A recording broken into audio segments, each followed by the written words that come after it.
12, please do so. And I apologize for not having mentioned sooner that would be something that we would be doing. So that's my plan, and I hope that my explanation makes sense, because the stuff that's in chapter 12 is technically a good bit more complicated than chapter 11. So I want you to have the time. I want to be able to have the time to go through it with you, and for you to have the time to kind of process it mentally. All right, let's start off with some kind of warm-up questions, some multiple choice questions that might be similar to what you might see on the exam over this material coming up in a couple of weeks.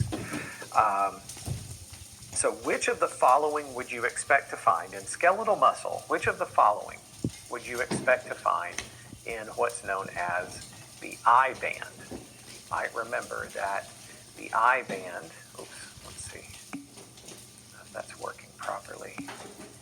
Yeah, the I band is the light, L-I-G-H-T. It's the lighter band. We have the light band and the dark band. And in the I band, remember that we really never have one of these without the other, if that makes sense. Actin, troponin, and tropomyosin, they're always together. So when you look at a question like this, you kind of go, wait, I can't have this one without these other two. So if I do, now you could still just choose D. You could say, well, only D is possible. But I can't pick A or B or C by themselves. If I've got one, I've got all three of them together. Okay, because actin is got tropomyosin wrapped around it and troponin attached to tropomyosin. But then you go, okay, but the Z line is in the light band. That's the structure that's in the middle of the light band, and it's got the actin filaments sticking off of it. And then it's the darker band that's made of myosin, the thick myosin filaments. There, that's the A band, the dark band. Okay. So definitely the Z line, definitely these other, at least one of these others. So E is definitely the best possible answer for that one. Let me clear all my stuff away and let you get a look at the question one more time before I flip. I've got another one here. I've got 2 or 3 that we can help get our Friday afternoon mental juices flowing. All right, so you had a chance to look at that one. Here's another one. Which protein contains the enzyme to break down ATP? Of all of these proteins that we talked about last week, only one of these can hydrolyze ATP, can break down ATP to ADP. I feel like we talked about it a pretty good bit last week, but we can certainly, we will, in fact, definitely review it here in a few minutes and talk about it more, because one of our major topics is talking today about muscle ATP usage. So, anybody got any guesses? Pick a letter. You got to pick something. It's a multiple choice question. On an exam, you got to pick something. Commit. I'm feeling some love for E. A little bit, a couple of votes for E. You write it if you want to write it. You guys think about it. I'm going to flip back. I have a slide here somewhere with an illustration that might help this make sense. It's not, you can see what it's in. Yeah. Feeling some D, some B love, and all over the place. If I show you this, you don't have your A, B, C, D, E anymore, but if I show you this, we did talk about it a lot. I remember going through it, trying to go through it in a lot of detail and really trying to emphasize the role of two specific things in muscle contraction. The role of, I'm going to show you where these questions are in your lecture notes. Bottom of page 108, top of page 109 in muscle contraction, and it's what is the role of calcium in muscle contraction, and what is the role of ATP. Make sure you could kind of explain that in short answer, and both of those are here in this image. We talked about calcium a good bit already, but calcium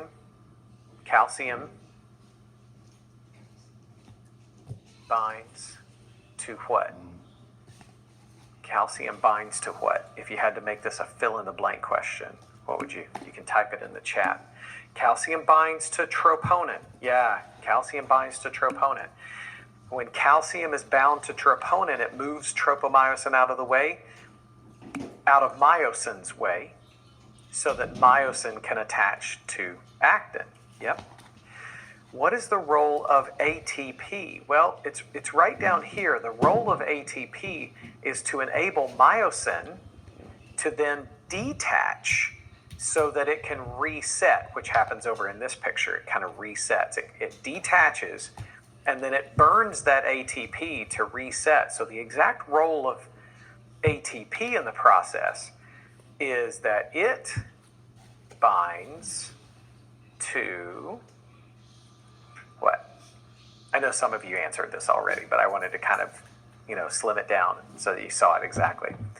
What does the ATP bind to? The ATP binds to the myosin. And so myosin, the head of myosin, actually has an enzymatic active site. It's got a pocket in it that can consume ATP. It can use ATP and use the energy from ATP to let go of actin. Remember, I talked about this last week as being very much like magnetism. It's a lot like magnetism. So it doesn't take any energy to get myosin to attach. The energy is needed to get myosin to detach and then reset. Okay, so the role of ATP is to get myosin to detach and reset. Right? So the reason why I kind of went to the answer would be myosin. Let's take a look at that multiple choice question again. Let's see how it was phrased. Which protein contains the enzyme to break down ATP? And so the answer on that one would be myosin. And myosin doesn't just break down ATP, it uses the energy to detach and reset. Okay? So in that sense, that helps us get back to where we left off. And where we left off, we were talking about, you'll have to skip a few pages over. We were at the bottom of 113, kind of the top of 114, and talking about the fact that muscle tone involves motor units that are active at any given time, but some are off, some are inactive, and some are active. Motor units, remember, are groupings of a single motor neuron and however many muscle fibers it's innervating. So what we call muscle tone is sort of like at any one moment, maybe just the purple motor neuron is sending action potentials to these purple muscle fibers, just those, and just kind of low frequency impulses that you might not even notice, but it's your muscle that's still kind of remaining semi-active even while you're asleep, even while you're fully relaxed. And what can happen is muscle, if it's getting nothing from the motor neuron, nothing coming from the motor neuron because that motor neuron is damaged between the central nervous system and the muscle doesn't maintain its normal tone. So it's low tone or hypotonic. It becomes flaccid, soft. Okay? If it's getting too many impulses and it can't control them, then it becomes more, the term is spasticity. It's spastic. It is overtoned, hypertonic. This is usually damage caused to the upper motor neuron of the central nervous system. We're just going to kind of say more on this later.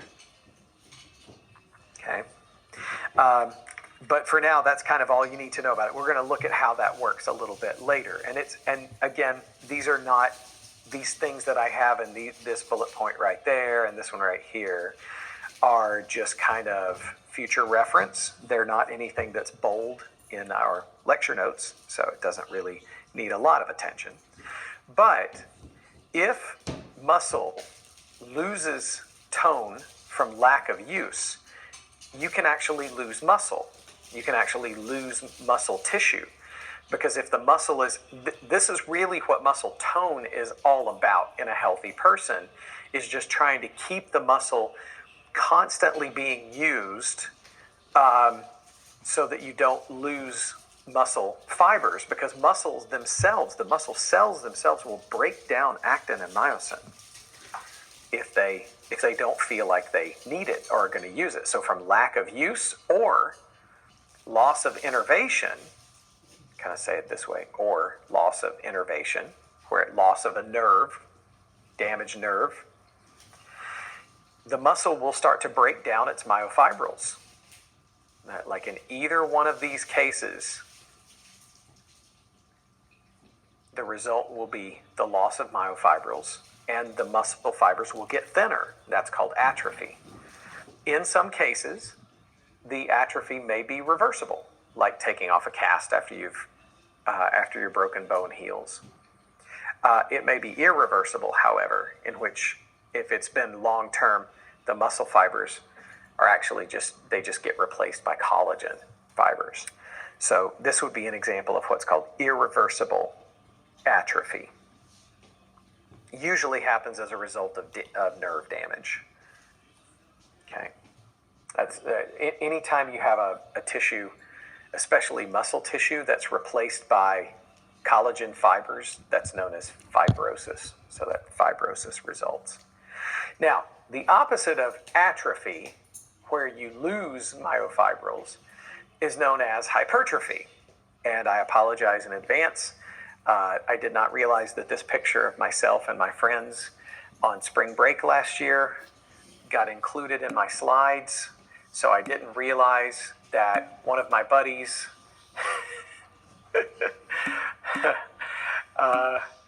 but this is as creepy looking as this is and this is definitely not me. As creepy looking as it is, it does answer some interesting questions when you think about people that you know, with all fairness, love going to the gym. They really love bulking up. They really love bodybuilding. And what they're doing is the opposite of atrophy. They're doing what's called hypertrophy. But here's a key thing to make sure you remember about this. When muscles enlarge, it's not from adding more muscle fibers. It's just the enlargement of, let's kind of add a word, existing muscle fibers. It's the enlargement of existing muscle fibers by adding and increasing myofibrils within the muscle fibers. So it's really the exact opposite of what happens with atrophy, where muscle fibers get skinnier from losing myofibrils. So hypertrophy is the exact opposite. Okay, so those terms are important. We just talked a little bit about ATP, but this is brought back up again at the bottom of page 114. And there are actually a number of different things that ATP is used from. The one that we just talked about a few minutes ago was detachment of myosin from the actin. So I'm going to flip back to that slide that I was showing you guys before of that diagram. which was scrolling there. Okay. So look at this part of this diagram where you see myosin has attached to actin and it's pulling. What if ATP was not available?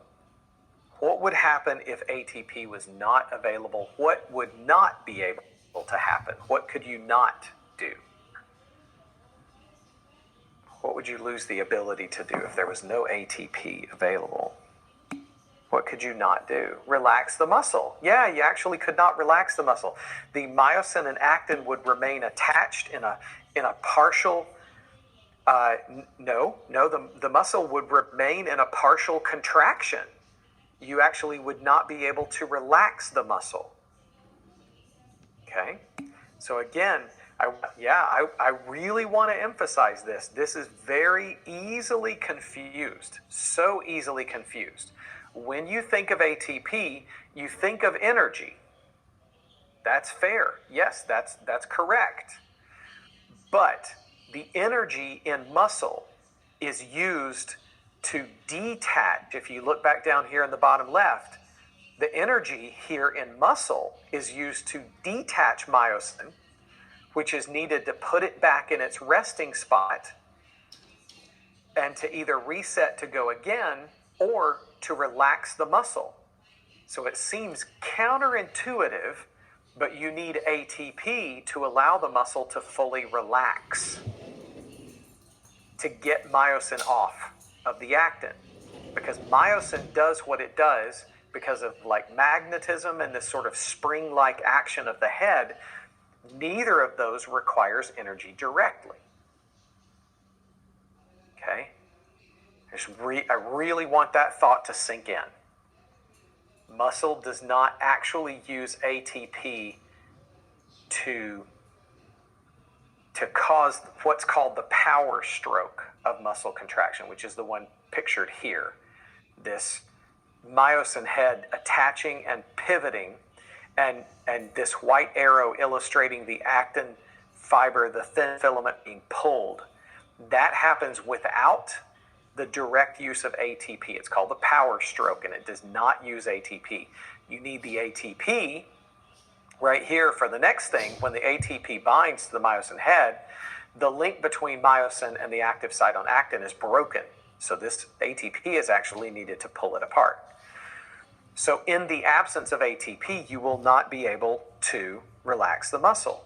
Now, this is something that happens constantly. What we're about to talk about is if muscle needs ATP to relax, it also needs ATP for some other things.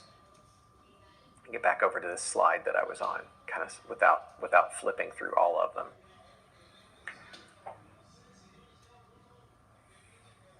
So it needs ATP to detach to be able to relax.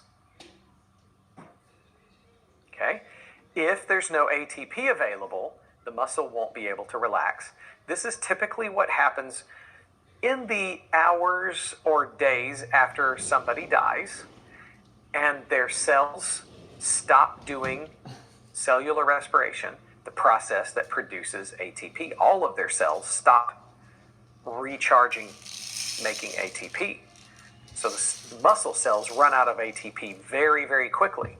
So the muscles become very rigid and the limbs become very rigid and won't relax. If you look at me in the camera, look at me in the screen view down there in the corner, to be able to contract the muscle on one side of a joint, you have to be able to relax the muscle on the other side.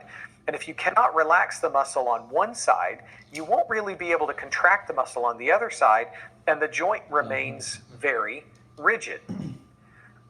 And since this happens just after you die, it's referred to as the rigidity of death.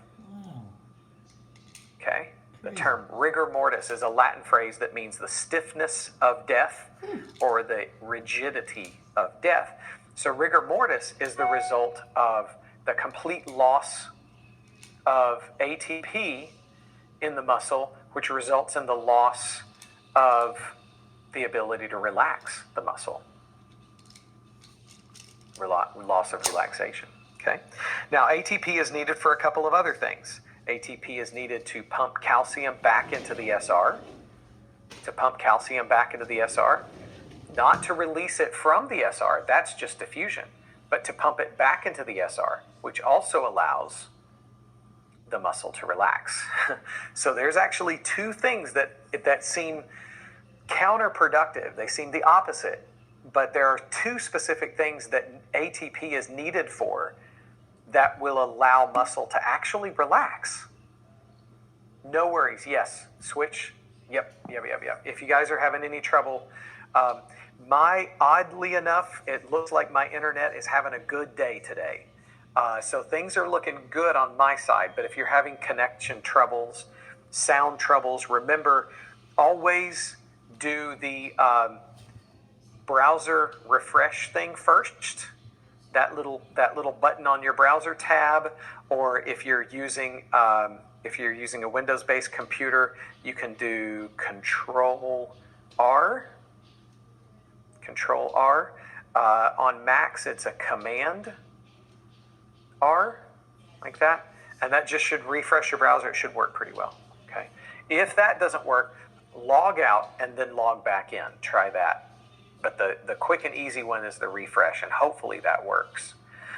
So, two things we need ATP for that actually allow muscle to relax. Now, we also need ATP for the sodium-potassium pumps on the sarcolemma, which set up that resting membrane potential, and maintain it, to kind of maintain that resting membrane potential. So when an action potential comes along, sodium channels can open and let sodium come rushing into the cell. Okay, so the sodium-potassium pump that moves, this is the very bottom of page 114, that moves sodium out of the cell. And all of this is also, again, to sort of not relax the muscle directly, but reset the muscle.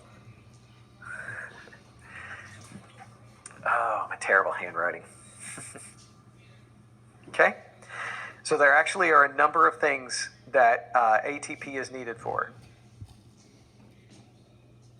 Okay? And don't be confused, towards the bottom of page 114 where it says point B, the power stroke, that's not implying that ATP is directly needed for the power stroke. If you read that carefully, it says the hydrolysis of ATP and the binding of actin cause the release of P and ADP and the swiveling of the myosin head, but that's not directly what the ATP is needed for. It's really needed for the myosin to let go and then reset.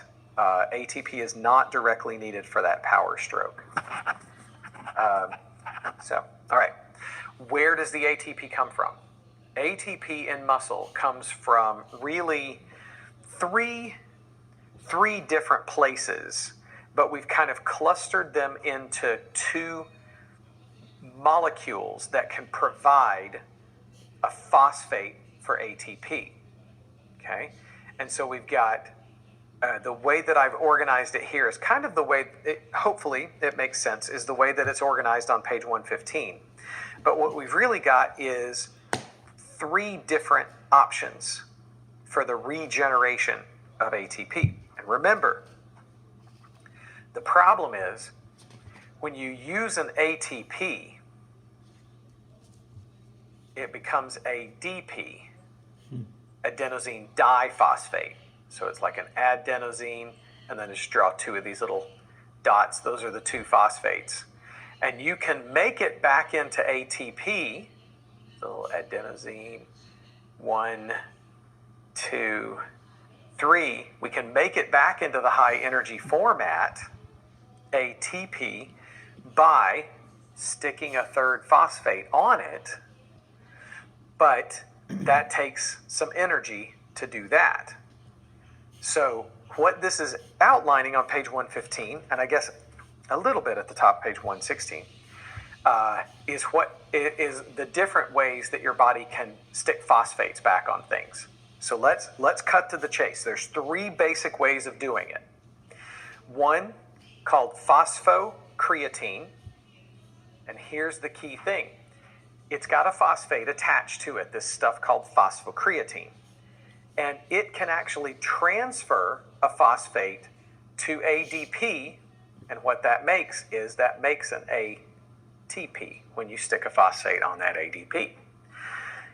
So this does this storage thing while your muscles are at rest, mostly while you're asleep. While there's kind of excess energy to go around, your body is burning food for fuel and converting that food energy into ATP energy. Okay? Then, but it doesn't, when not much ATP is, the excess ATP can then transfer phosphates to creatine, but again, this is while you're resting. So it's like a storage locker for phosphates. Then when you need to get some ATP again, and moving your muscles, you can go, your cells will use this phosphocreatine and pull it out of the storage and convert the P's, stick them on the ADPs to make ATPs. All right. If none of that makes exact sense, this is the key thing to know right here. Right there. Let me highlight it as big as I can. From one phosphocreatine molecule, I'll abbreviate it as PC, one phosphocreatine molecule, you can transfer one phosphate onto an ADP to get one ATP. Okay? So that's fine. It's just shifting a phosphate from one molecule to another, while energy needs are really, really low while you're asleep. And your muscle cells will do this automatically. They have a little enzyme that'll automatically shift this while you're sleeping, creatine. Then when you wake up, this is kind of what happens. So this is right up here in the upper right is kind of what happens while you're asleep. You got some excess ATP that you don't need while you're sleeping, and so you kind of make this creatine phosphate, or phosphocreatine. Your book calls it creatine phosphate. The lecture notes call it phosphocreatine. It doesn't matter to me. They both mean the same thing. And they're not confusing to me. If it comes up on a test question, you could put it either way. But then this creatine phosphate, when you're awake, now has some stored phosphates that can be used, and stick those phosphates back onto an ADP to make ATP. So the whole thing is pretty reversible. Now, take a look at this other mechanism where the starting material is a glucose molecule. Remember that I've got glycogen here because I want you to remember that glycogen is actually stored in particular in liver and skeletal muscle. Glycogen is a polysaccharide that's stored in liver and skeletal muscle cells. But mostly you use this glucose. And glucose can go through this process that you can get 2 ATP per glucose. So this is great actually because you've now doubled your yield. The method up at the top of the page is just kind of if you've got ATP that are extra while you're sleeping, we can kind of shift some of these phosphates into this storage form while you're sleeping. This one down here is actually using food molecules and really generating fresh ATP. And this is great because you've doubled the payoff. You've doubled the yield from one glucose molecule. You actually gain 2 ATPs. Okay? But this is the process when it's anaerobic. What does anaerobic mean? Anybody know what anaerobic means as opposed to aerobic? What's anaerobic? What does that mean? It means in the absence of oxygen. Yes, without oxygen. So aerobic means when oxygen is present. When oxygen is present. So aerobic means with oxygen. So when oxygen is present. And check out the payoff. It still uses glucose as the starting material. No worries. I didn't think you were yelling at me. That caps lock key gets hit. I get that caps lock a lot myself. No worries. That glucose molecule in the presence of oxygen, the same one glucose gives you 38 ATP, 16 or just with a molecule of glucose. With a molecule of oxygen. My bad, with the molecule of oxygen. There's other things that are produced. Carbon dioxide is produced. In fact, the carbon dioxide that you breathe out, this is where it comes from. It comes from this process, not just in your muscle cells. All of your cells do this. We'll talk about it in more detail in A&P 2. But the process produces just an immensely larger amount of ATP. So it's pretty cool. It's pretty impressive. Notice that at the bottom of page 115, anaerobic fibers can actually twitch. They can contract very quickly. They're called fast glycolytic fibers because they don't really have to wait for the more complicated process of oxygen, of aerobic. But the problem with the fast glycolytic fiber is they use this. Fast glycolytic fibers use this anaerobic process. The fast glycolytic fibers use the anaerobic process, so they're not making as much ATP and they run out much faster.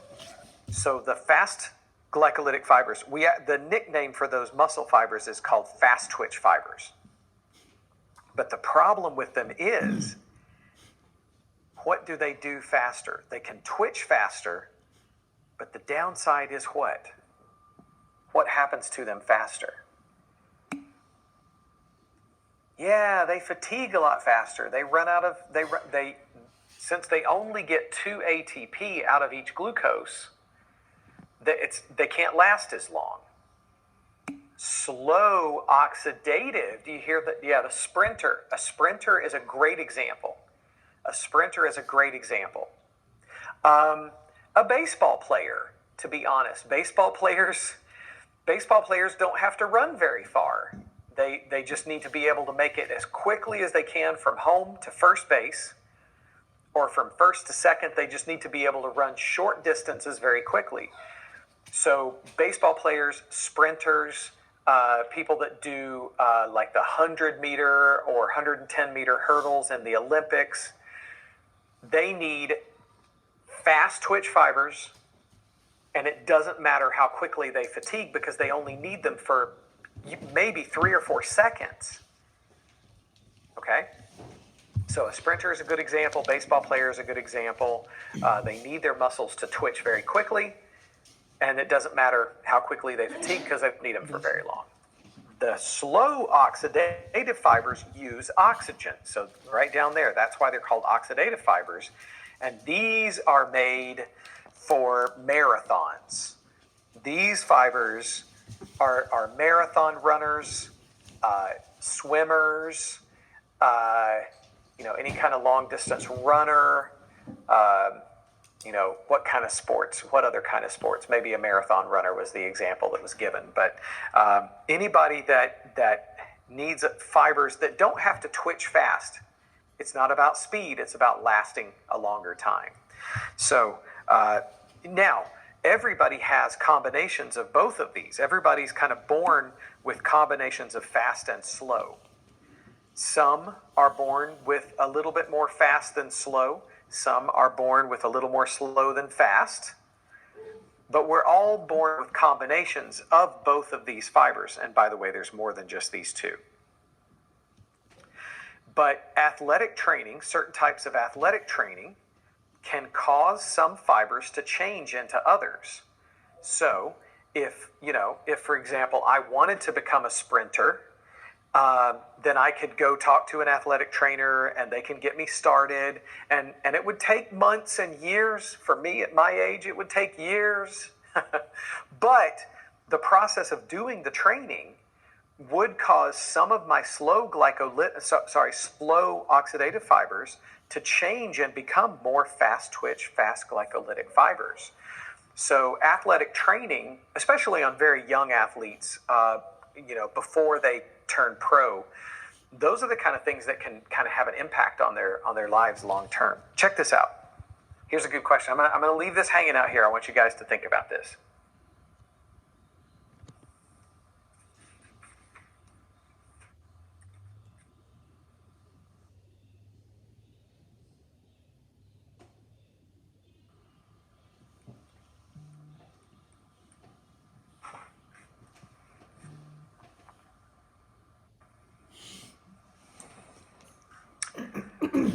Which of these creates the most ATP? 10 glucose molecules without oxygen, 20 creatine phosphate molecules, or 1 glucose molecule with oxygen? C is the answer. C is the answer. How many ATP do you get from 10 glucose molecules in the presence of oxygen? How many do you actually get? Anybody want to give me the number? Yeah, 20. 20. Remember, it was 1 glucose is going to give us 2 ATP. So if we have 10 glucose, we'll get 20 ATP. Okay. Yeah. Does that make sense? All right. How about B? How many are you going to get with B? You got 1 phosphocreatine molecule, going to give you 1 ATP. So again, if you've got 20, it's only going to give you a total of 20 ATP. Same. Isn't that interesting? 10 glucose molecules, 20 creatine phosphate molecules, you're still going to get 20 ATP. But 1 glucose molecule plus, it actually takes 6 oxygen molecules, to be honest. But when there's plenty of oxygen coming in, you're breathing and you got plenty of oxygen coming in, how many ATP are you going to get with that 1 glucose molecule? How many are you going to get? Give me the number. 38. Yeah, big number. Just from the 1 glucose molecule. Huge payoff. Huge difference. Okay. Where does this oxygen, so bottom of page 115, where's this oxygen coming from? Where's this oxygen coming from? It's actually a couple of different places that this oxygen's coming into your muscle. Where is it coming from? How does it get delivered? How does oxygen, it's more than one correct answer. Yeah, coming in from blood. Blood. You got cells called red blood cells, and their job is to pick up oxygen from your lungs and carry it out to all your body tissues. All right, so oxygen comes in through the air that you breathe, but then the job of the lungs is to transfer that oxygen from the air to the blood. Okay, and that step happens inside your lungs, is to take the oxygen from the air and deposit it in your blood, and then your blood circulates around through your entire circulatory system, all your capillaries, and the oxygen diffuses from your blood into your muscle. But again, at times when you're resting, when you're sleeping, not only are you storing up some phosphocreatine, but you also have a protein in your muscle that can store extra oxygen while you sleep, and it's called myoglobin.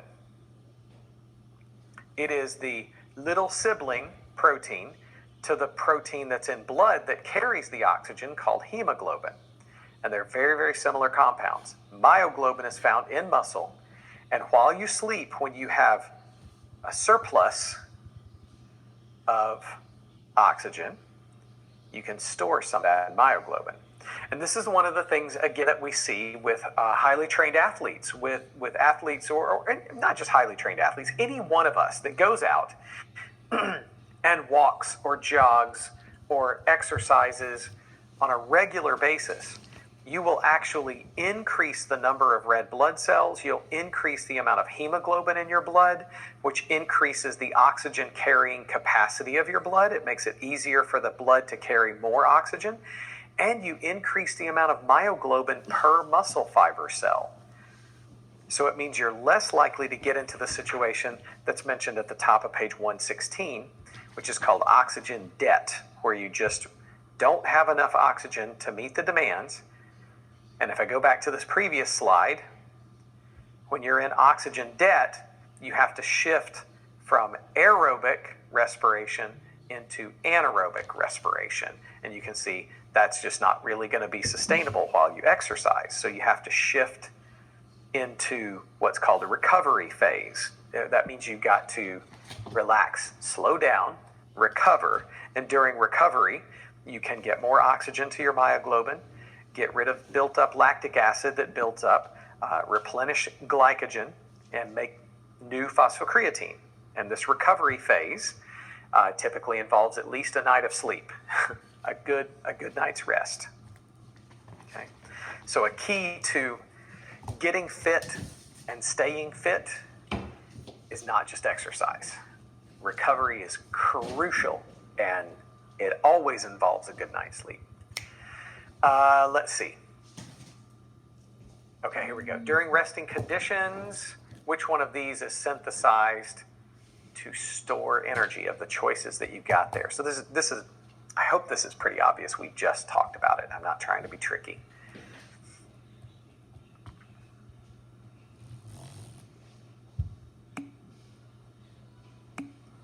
Yeah. So that's during rest to store energy. It's really technically just storing phosphates. Phosphates themselves are not technically energy, but the cell knows how to use them as energy. So that's how that's done. So that's storing phosphate. If the question said during resting conditions, which one is synthesized to store oxygen, if I change the question, the answer would be myoglobin. Okay, so we just kind of flip the question a little bit. So almost finished with this chapter, but another big topic to finish up with, and then we'll move along, is to talk about this thing called a muscle twitch. And a muscle twitch, I don't think I have a picture of this thing called a myogram. A muscle twitch is measured when, I'm going to be honest with you, that muscle twitches are things that our muscles don't really do. I know you think you do, but it's different. It's a thing that's really only observed in a laboratory. So I'm going to say that over the series of the next couple of slides because I just want to be honest with you. A lot of what we are even still learning about how muscle contracts is still coming from laboratory experiments. And some of these laboratory experiments involve taking volunteers that, to be honest, they used to do this on small mammals, like, I hope this doesn't hurt anybody's feelings because it's been decades and decades since they did this, long before you guys were born. They would use rabbits or dogs or cats, and they would put them to sleep, and then they would remove parts of some of their muscles, and they would put them on this machine called a myogram. And the myogram would stretch, they'd have the muscle. Now they do it on humans, but they do it on human volunteers where they take just a tiny little piece. They can take a tiny little fragment of the muscle. And once they have enough people that have done it, they can build a computer simulation around it too. But they take the muscle fiber, they kind of put it on a yeah, I know. And they put it on a little hook like this, and they will connect it on the other end to a little spiral connector like this. And then it's connected to a computer that measures, they've got a little electrode that's connected to a battery. They don't shock it with electricity like what comes out of the wall, but they use like a DC current. So I'm going to represent a little battery here, a little battery powered electrode there. And they'll give it a little bit of an electrical twitch, electrical pulse. And then they watch what the muscle does on the computer screen, because the muscle is going to contract, and that's going to squeeze these electrodes and send a signal to the computer. And so anyway, I'll erase this morbidness, but it does involve this shape that looks like this. Now this is I'm going to describe this, but there's a place for you to draw this at the bottom of page 116 if you'd like. Okay. So I'm going to do a nice little straight line. I'm going to get my free draw thing like this.